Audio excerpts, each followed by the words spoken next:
It's a frosty morning and the students of Carleton University are filing in, and I'm astonished to learn that one of the professors at Carleton is named Hassan Diab. That's not astonishing in itself until you know who he is.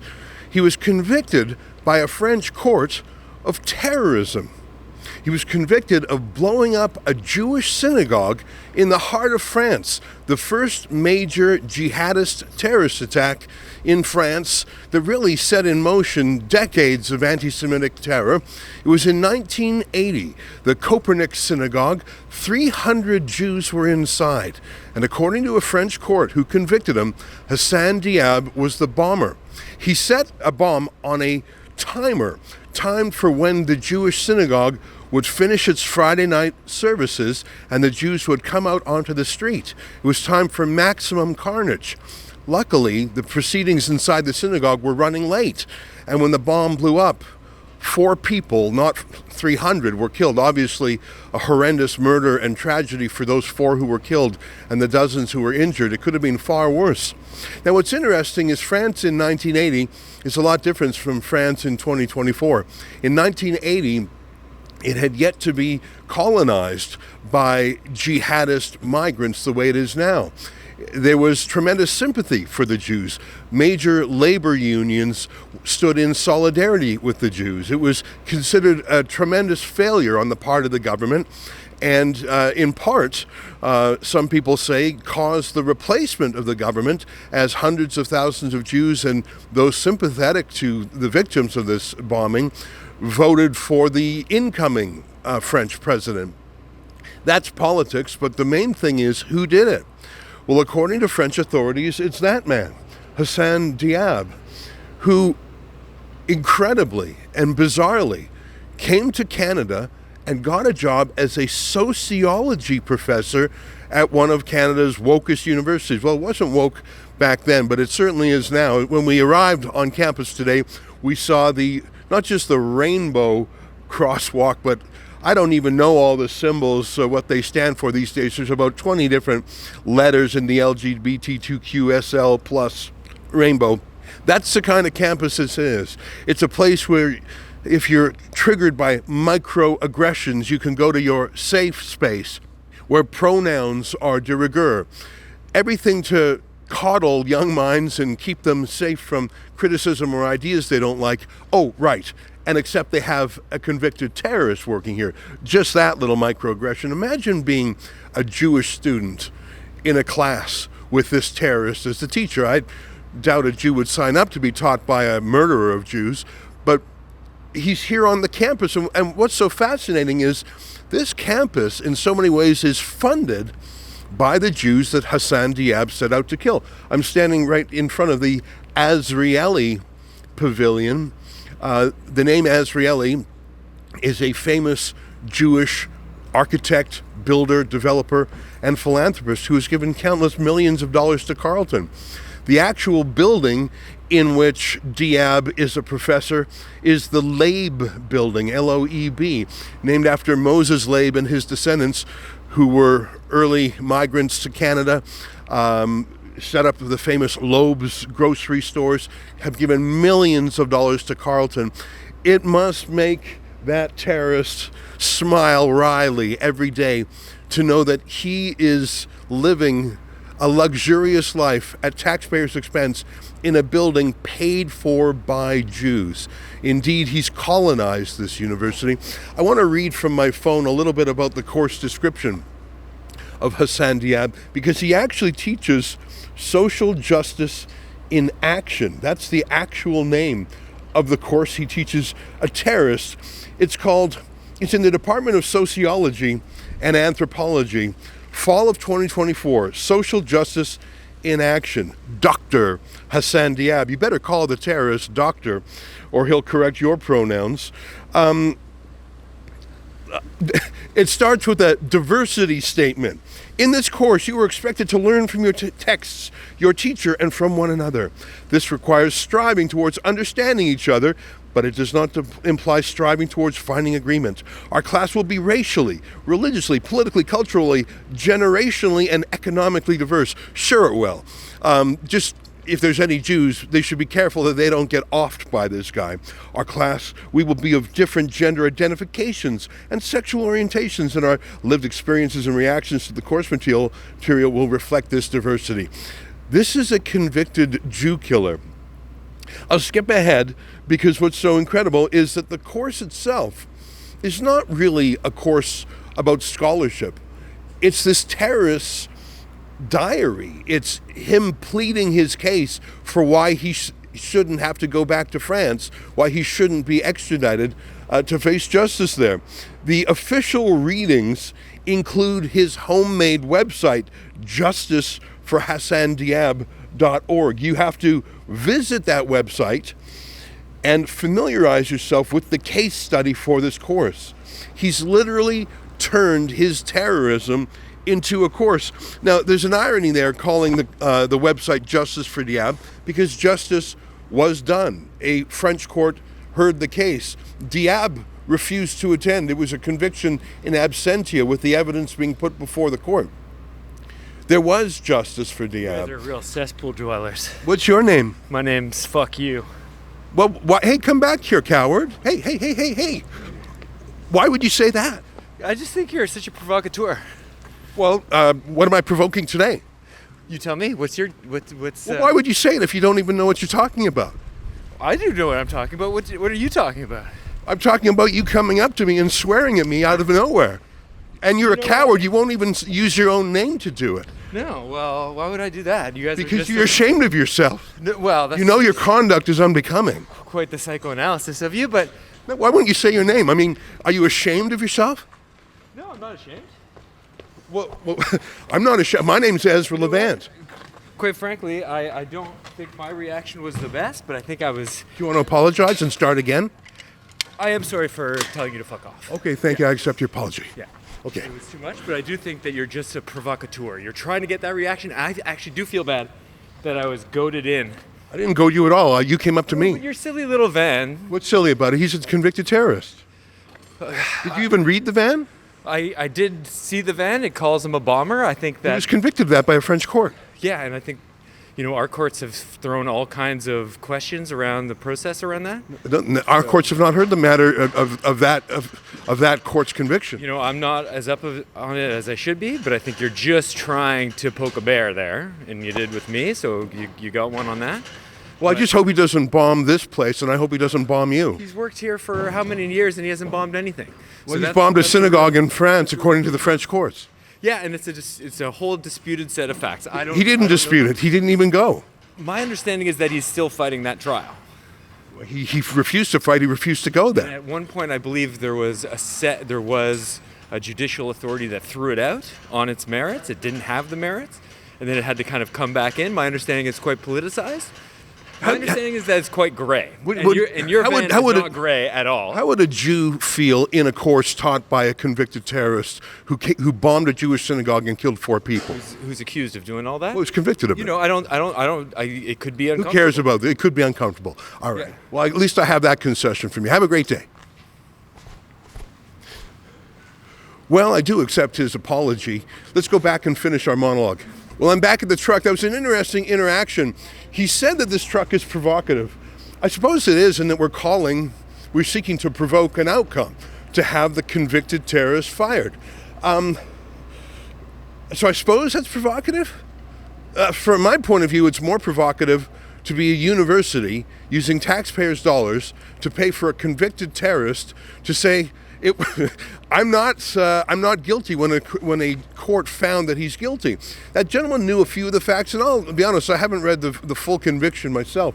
But for him to come up to me, swear at me, and run off without giving me his name, I thought was a little bit cowardly. And you know what? I think he realized it was, and he apologized. I actually do accept his apology. And we had a bit of a banter. He was wise enough to concede that it might be a little uncomfortable to be a Jew in a class where a fella is praising his life's work as a social justice activist, as a convicted terrorist. It's just so out of place. I showed you the rainbow crosswalk. They're so tolerant here. I read to you the diversity statement from Hassan Diab's own course. that we have to be gentle with each other and we have to respect each other. This is a convicted murderer. Now, if this guy wants to appeal his ruling, let him go and appeal it. He's resisted extradition to France under it. So he's not seeking justice, he's seeking to avoid justice. I don't know if there would be an appeal. I don't know if he would succeed in an appeal. I know this: he refuses to go to France to face justice, and he's fighting with every ounce to avoid that deportation. And in the meantime, the city of Ottawa, the University of Carleton, the donors and the students have to live with a convicted synagogue bomber teaching here. That just shows you how far things have moved in this country. I told you a little bit of what it was like in France in 1980 when this terror attack happened. And the country was much more sympathetic to Jews. I suppose it had only been 35 years since the end of the Holocaust, and people were still alive to the horrors of anti-Semitic violence, and they couldn't believe it had come back to France, which had one of the largest Jewish populations in Europe, and it was just massacred by the Nazis. Hey, come here, coward, coward. Come here, coward. What's your name, coward? Fuck you. What's your name? What's your name? Get out of my face, asshat. What's your name? Why won't you say your name? What's your name? Why are you afraid? Are you ashamed of yourself? No, you should be. I'm not ashamed. My name's Ezra Levant. Well, you're full of swears and you won't say your name. Make it fair. Canadian. Keep the camera out of my face. This is assault. Get out of my face. It's not assault. You're a liar again, but you're also a coward because you won't say your name. Yeah. Why are you swearing at a stranger? Why you? This is defamation. He's a convicted terrorist. A French court convicted him. You don't even know what you're talking about. No, I don't. Why would you swear at a stranger? Hey, this is a secure area. You're not allowed in here. Well, I am in here. What are you going to do about it? I'm gonna call. Are you going to bomb me? I'm gonna call security right now. Please do, and we can go and arrest the bomber together. Sorry. No worries. Leave the guy alone. He's locked him up. He came up to me and swore at me. That's not very polite. That's a microaggression. Your nose is running. Yeah, I know. Are you calm now? You want to calm down a bit? I'd like you to get in my face still. Well, you came up to me, man. Like you just started swearing at me like an animal. You look nervous. Your thumbs are shaking. Oh my God, you're I shaking. wonder if it's cold out. I just came from a 20-minute bike ride. I think you're nervous because I think you swore at a stranger and you're embarrassed by it. No, that's definitely You're not embarrassed by it? You don't regret what you just said and did? No, not at all. Who are you? And why would you treat strangers that way? Why don't you debate me if you have something you want to say? Because you don't want debate. You want controversy, and you're garbage. Well, I'm not a terrorist who murdered Jews. I haven't been convicted by a court in France. I'm here on the Dutton Tower bike rack. I've got some troll from Rebel News chasing after me. He's in an area here where he's not supposed to be. It's a secure biking area. He's come in without authorization.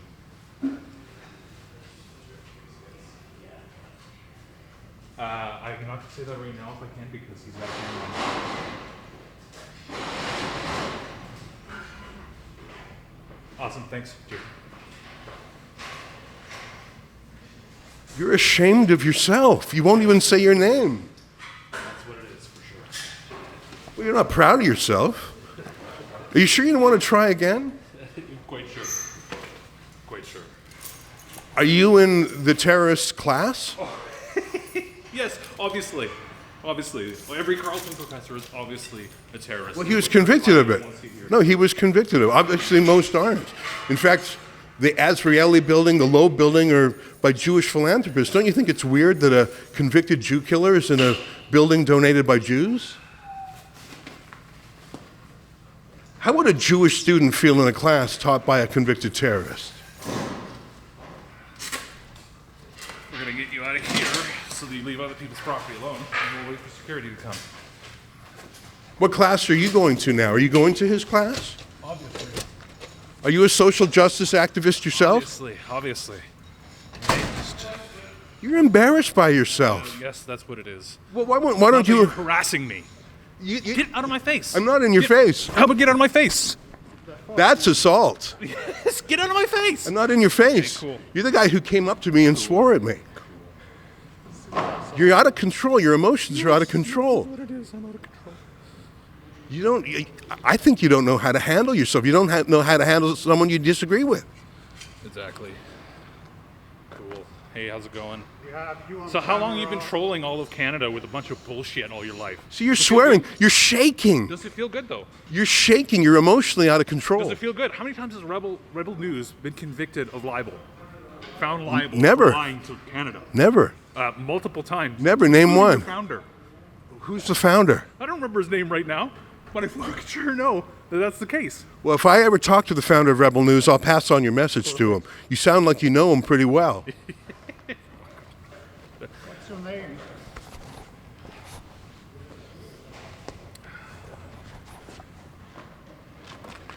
You made a mess this morning. Sure did. You're swearing, you're assaulting people, you're shaking like a leaf. Engaging the trolls is my problem. But you haven't engaged. Fed the trolls under the bridge. But you haven't engaged. You haven't made the case. You don't want an engagement. There's nothing honest about what you're doing. Well, why don't you make the case for the convicted There's no terrorist? You say Your assumption is faulty is the problem. the French court convicted him. How's Absentia. Right? so? Are you saying that that's not a just They tried conviction? him a second time. They tried him a second time. No, after they only got- tried them the first time. No, that's the there was second only time. one trial. Yeah. See, this is not an honest conversation, right? Anyway, I want your camera out of my face, and I want your mic out of my face. It's not in your face. Oh, okay. Then I'll walk over here and you'll leave me alone. Cool. Well, I want to continue This is to engage harassment. with you. This is harassment. I haven't am sworn at going to you. be filing charges when campus security gets here to make sure you're never allowed on this campus again. Well, as long as you don't bomb me and kill me, I guess that's a Obviously, step forward. Right? Every prof at Carleton is a bomber. No, just one is. Really. Yeah. No, but I mean, you've already told me that I am, apparently. No, I didn't. Right. I wish I would have that on camera. I don't think students at Carleton are very good at disagreeing with people. I don't think you've been taught how to disagree properly. No, that's not what I spent my whole life learning. You've sworn at me. You've bumped up against me. You won't say your name. I don't think you've been properly trained to dispute anything. Hey, how's it going? I won't use your name out of courtesy for this situation. Thanks, sir. Just waiting for security to come. Do you want to apologize for swearing? No, I don't think so. Is that how you handle things you disagree with? You swear at people? Like seriously, is that like surely you can do better? You're a student at Carleton, Yes, I am. or a professor, or a TA. I don't know what you are. I have no idea. I mean, I understand people well into their 30s are still students, sort of a failure. What's that? You thrive on this. What's that? You thrive on this. You thrive on bothering people. I was minding my own business, and he came up to me and swore at me. This is with a billboard 20 by 20 on a Yeah, I know how you mind your own business. Yeah. Do you have a more articulate way of putting things? I no comment. Yeah. Okay, fair enough. At least you're not swearing at me and bumping up against me, so I'll give you credit for that. I think I mean, the thing about a guy your age is you could be a student, sort of a failure to launch kind of student, or you could be a worker here. You never know in 2024. Yeah, you never do. All right. Well, I'm going to go back to my job because I've got a job, and I wish you good luck in overcoming your shame. I want you to get to the point where you can engage with someone without swearing at them, where you embrace yourself and confident enough in your position that you're willing to give your name. I think you should reflect on the fact that you're too ashamed to own your conduct today. Well, what is it then? Oh, sorry, I didn't engage. Have a good day, sir. All right, I'm having a good day. It's very educational. The state of Carleton. The state of Carleton is Sorry for being poor. Okay, come back if you want to change your mind. Okay. Well, that was our second unsolicited interaction here at Carleton. It really is Hassan Diab's place now. Sure, the name Azraeli and Loeb are on the buildings, but those are people who are in their 70s, 80s, or passed away already. I'm not sure which generation of the Loebs and the Azraelis helped build Carleton. their name's on the wall, but Hassan Diab is in the classrooms teaching. And I don't think either of the two people I've talked to today are actually students of the convicted terrorist, but they are advocates for him. I don't know if they're particularly good advocates. I don't know if they know how to engage with people who disagree with them. I read the course outline for Hassan Diab's class, and it talked about not necessarily agreeing with each other and having a respectful debate. It's sort of odd coming from a convicted bomber. But the two people who have come up to me, and I'm not sure exactly if they're students because they seem older. And I mean, these days, there's people in their 20s and 30s, sort of failure to launch students for life. So I don't know if they were students or if they were teachers' assistants or something else. But I don't think they did a very good job at disagreeing with me. Hopefully, if someone feels passionate about this issue, they will come up to me and engage in debate. And maybe they don't have all the facts at their fingertips, too. I mean, I haven't read in detail the French language ruling by the French court. But what I've seen today, just in my half hour on campus, tells me that our universities really are hothouses for extremists. And I'm not going to say that either of these two guys were particularly violent. Both of them did swear at me, which suggests they didn't have other words at their disposal. And that second guy sort of physically bumped up against me, which, I mean, it didn't hurt me or anything, and I'm not going to call police or sue him or anything. But it just, like, if you disagree with someone so much, maybe you have a swearing outburst at first. I get that. I'm sure I've done that in my life too. But then, you know, a minute goes by, 2 minutes goes by. Maybe you just pull back and calm down and engage in a debate. The first guy did apologize, and we talked a bit, and actually I'll give him credit for that. But that second guy, calling the police, cowardly refusal to use his own name. If this is the state of academia in 2024, we're in trouble. And I think it is the state of academia. Both of these two guys I've spoken with are, I think, what we would call old stock Canadians. They're not newcomers, and they didn't come to Canada from endemically anti-Semitic countries. But I think that's that coalition you see of the Islamists and the leftists, the woke leftists together. That's the trouble with Canada. I'll let you know if anyone else chats with me or bumps up against me or swears at me. I heard you were upset with the truck, is that right? Like, this is a bunch of garbage. What's wrong with it? Like, This is all propaganda and it's all a lie. And you know what? We don't want to be intimidated. We're Canadian. We have rights. You're putting a colleague of mine right there. You know, there is a word in Canada, innocent until proven guilty. So you need to exercise a proper and honest media ethic. And don't intimidate us. We're Canadian like you. Okay? We have rights like you. So don't use a media power and media propaganda to make us, we're all threat to Canada. We're not. Now, where do you see... I have nothing to tell you more. Okay. And do you have a similar point of view? Like, you know, the threshold of extradition is like really low. Like, Hassan Diab has been incarcerated in France for years. The evidence used by the French government has been just dismissed. Dismissed by whom? Even by the judge in, like, why do you think that Hassan is here?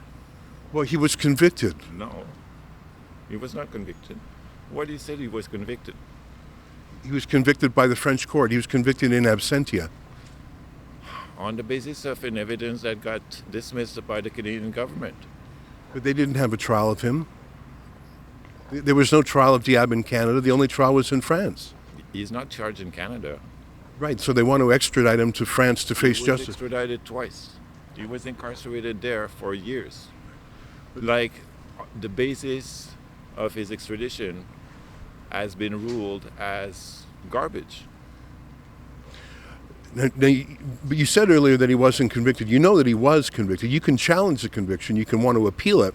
You can dispute it. But he was convicted. On the basis of evidence that has been ruled to be garbage.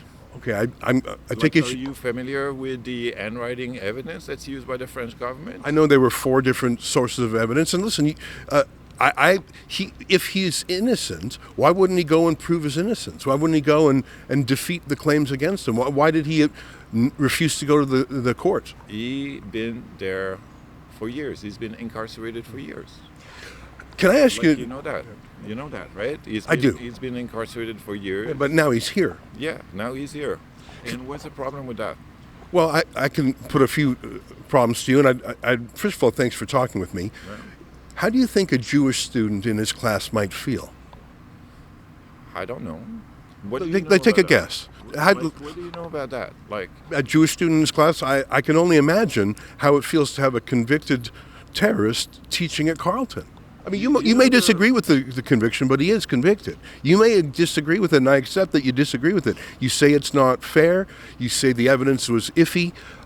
yeah, And I'm hearing you. I hear you. Okay. But would you hear me and say that there's Jews and others on this campus who look at the plain fact that he was convicted by a court, and he's pride of place here at Carleton?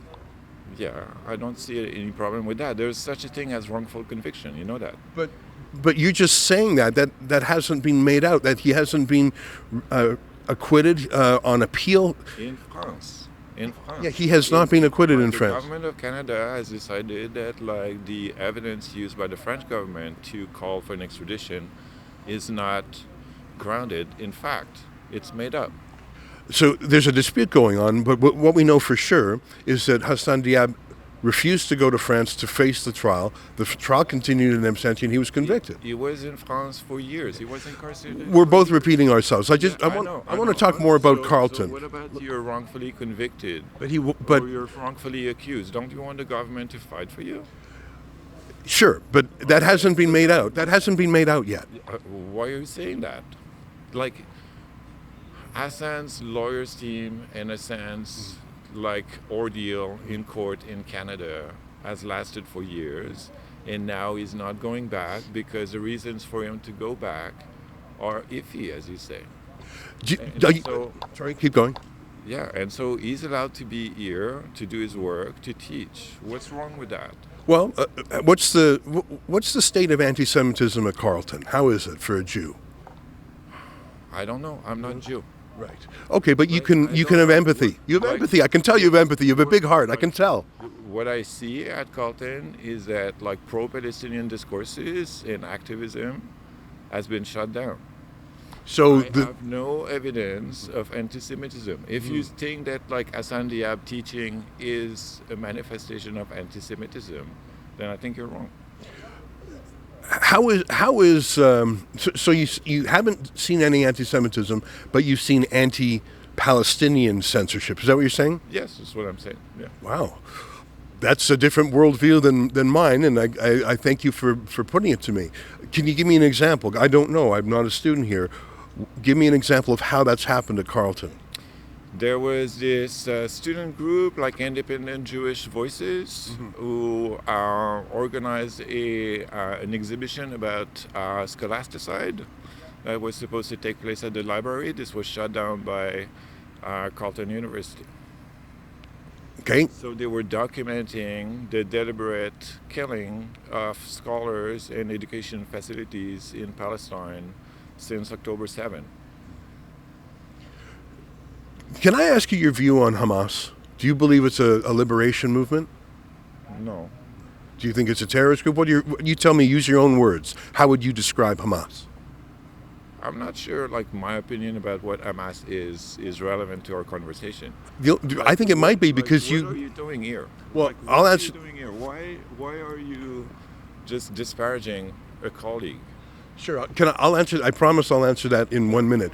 But the reason I ask you what you think about Hamas is because you've told me you don't detect anti-Semitism here. No. You think that Hassan Diab was wrongfully accused. You think that it's actually in some form being proven that he's not a terrorist, and you think that actually the discrimination here is being against the Palestinian side. So you said all those things to me. That is correct. So I'm not saying that Hassan Diab has been wrongfully convicted on the basis of my own research. This is on the basis of... And I hear you, and I'll accurately portray what you said. So the reason I want to know your view on Hamas is because that could help explain to me, if you think Hamas is a liberation group or a political group, then I would look at your earlier answers in a different light. If you were to say Hamas is a terrorist group, I would have a different approach to your views. I want to understand where you're coming from, because you've made some judgments today. And I want to know, are they animated by a belief that Hamas is a terrorist group or not? I think it is important because I want to understand your thinking. Like, I'm not condoning Hamas's violence. If this is what you want me to say, this is not what I'm saying. Okay. No, I just want you to tell me how you feel about them. You don't have to, but I would find it useful if you did. Like, I don't see how this is relevant. I just don't understand why you're disparaging our colleagues here on campus. Okay, that's, I think, easy to answer. Not colleagues, plural, but colleague, the one man who was convicted by a French court. Yeah, on the basis of evidence that was dismissed by our government. I think I would disagree with you in part there. Like, this is factual. Like, this is factual. This is not me saying he's innocent. This is like judges in Canada saying, like, the evidence that the French government is using is inaccurate. It's made up. I'm not sure if they said that. Anyways, listen, it's been I've really enjoyed talking with you. You might think I'm kidding, but I'm not. I first of all, I appreciate the fact that you would engage with me in a debate of sorts, and you've been polite to me too, which I appreciate, because two other people were had a lot of swears for me. Well, this is not conducive to a polite conversation. What is being portrayed there is not a conversation. You're not appealing to a conversation. Well, it's right? it's raising awareness. Why are you doing that? It's not raising awareness. This is disinformation. But it is a fact that he was a convicted bomber. You may dispute the conviction and disagree with the conviction, but it is a fact. I'm not disputing. I heard you. You don't have to repeat yourself again. You've made it very clear, and I will. Just do your research. I'm going to just talk to those security just to make sure we don't have a problem. Nice to talk with you. Could you tell me what field of study you're in? Yeah, I'm a criminologist. Criminologist. Okay, thank you. Hey, how are you? Good. I'm Ezra. Hi, I know. Yeah, I'm aware of you. Yeah. How do you do? Hi. How do you do, Madame Junot? To bring this garbage on campus? Is that? Sorry, you're interviewing campus safety now, or I just want to clarify. I'm just asking you a question. We just arrived on scene. We're just here to chat with everybody involved, figure out what's going on, and determine next steps. Okay, you know this is a colleague in sociology? Sorry? You know this is a colleague in sociology? Yeah, this is a prof there? Well, I think we're well equipped to manage the situation. I'm not disputing that. I'm just curious. Yes, I'm aware of who that is, yeah. Okay. Yep. So this gentleman here is allowed to come and defame our colleague on campus? We just arrived on scene. Okay, can you just answer my question? Can someone come on campus and say this colleague is a killer? Well, they drove on campus and they're saying that, and we are now on scene. So what are you going to do? Well, do you want us to address the situation with the company, or? Can you just answer my question? Is he allowed to do that? Sorry, I'd like to just clarify who you are first. I'm a prof here. Okay, I didn't know that. Yeah. Okay, I'm Nick. This is Melanie. We work at campus safety. Good. Nice to meet you. Good. So is he allowed to come to campus and defame a colleague? No. Okay, thank you. So. Okay, thanks. Anyway, how are you? I'm okay. You know, I've had an interesting morning. Two people have sworn at me, which I'm used to. Okay. And that professor actually engaged in a very interesting debate with me. It seemed like there was an interview. Yeah, he was pretty nice. I mean, he very much disagrees with our message, but he was very collegial about it, very collegey. That's good to hear. Yeah. Just to clarify, are we being broadcasted right now? I just want to know. I don't know. I mean, I could have a heart-to-heart with you, but I think it is part of, that professor, I think he was a little bit wrong. He was saying,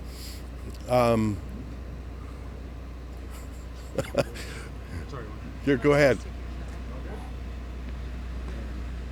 You have this guy who loves the truck. What do you think of the truck? This truck? Yeah. Yeah, I agree with what it says, actually. So, are you a student here? Yes, I'm a student. So, first of all, I want to say that I am from Russia, and we, together with family, moved here to Canada because in Russia, let's say, bad things are happening, the war is started, and the similar cases are there. There are people like Ramzan Kadyrov, like Dilimkhanov, if you know such names. Yeah. So these people used to, I can't say used to be because they are terrorists. Like there is Ramzan Kadyrov claimed that he killed the first Russian when he was 16, and now he is basically warlord of Chechnya. And Dilimkhanov is also the terrorist, and he is lawmaker in our parliament. It is called Государственная Дума, but it is like a parliament here. And we moved together to Canada because we thought there would be law in order in this country. We thought that criminals actually serve punishment here and crime is prosecuted. However, what I witness here is not really different from Putin's Russia, and I was very upset when I discovered that things like this are happening in our country, I mean in Canada. And I really want this to stop, actually. As far as I understand, there was a judicial decision made in France claiming that this man actually committed this terror attack. But no judicial decisions have been made in Canada claiming that he is innocent. And he do not seek political asylum.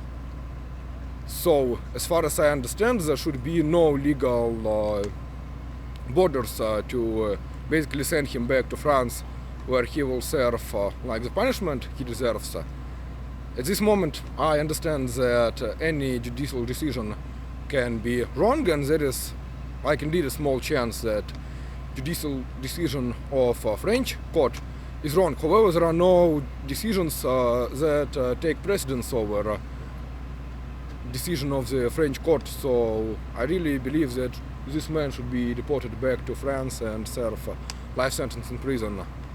Well, you seem very well informed on this subject, and I appreciate you coming over to me because two other students were very hostile, but they didn't really want to engage. So thank you very much for coming over. What field do you study in? Physics and chemistry. Okay. Well, nice to meet you, and thanks for stopping by. Yeah, thank you too. Right on. Goodbye. Yeah, we usually do it like this. Right on. Goodbye. Thank you very much. Thank you too. All right. Well, very interesting. I mean, opinion is mixed here on campus. Let's talk to the security guys. All right. So my goal was to come down here,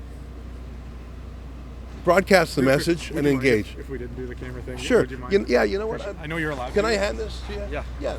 So, well, campus security was called. I'm not sure who called them. There's a lot of people in windows looking down at us. There were a couple of people who swore at me and then ran, and I ran with them. There was a couple of professors who gave me a piece of their mind. I think it was the guy who swore and then was sort of nervous about himself and called campus security. Campus security was great, by the way. They said that the one main complaint they had was that we're not parked in a proper parking area. They said they don't actually object to the truck, and I appreciate how reasonable they were. I told them that we had come here to display the truck, talk to people, and we had pretty much accomplished our goal, and I didn't want to turn this into a huge matter. I actually respect these campus security. I think they were actually more tolerant of a diversity of views than the other people we spoke with, isn't that interesting? I don't know if the campus security folks themselves are college educated, but it seems that they have more of an open mind and more of a tolerance for diversity of opinion than the actual students here. Although we did talk to that one Russian guy who didn't have any time for Hassan Diab. You know, one thing I heard, and it's obviously a line that has been circulated on campus, is that Hassan Diab's conviction was illegal, was controversial, was inappropriate, in some cases was false. That one professor who spoke with me at length actually took different positions. He said he wasn't convicted, and then when I said, well, actually who was? He said, well, the information upon which he was convicted was shoddy, and he claimed that there was a Canadian trial of some sort, which there has not been. The only people prosecuting and convicting Diab was French. Now, I will confess, I did not read the entire conviction in French. I suppose I could get it translated, but I do know it's an incontrovertible fact that he was convicted of terrorism.